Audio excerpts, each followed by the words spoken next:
Hi, I'm Max, and I want to tell you about an important word called confidence. When you have confidence, you feel like you can do everything you need to do. My grandma taught me 3 secrets to build confidence, and now I'll teach you. Listen close.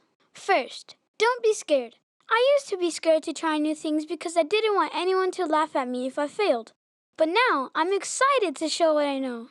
Second, keep trying, even when you don't get it right the first time, because each time you try, you'll get it better. Once you do it better, you'll feel like trying again and again until you get it right. Third, be responsible. Work hard and learn all your super skills. Confidence is just a feeling unless you're working every day to build your super skills and your yes I can attitude.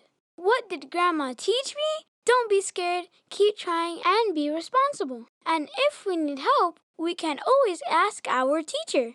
I know nothing will stop me from going to college and earning a degree because I learned to be confident. Senora Leonel knows you can be confident too.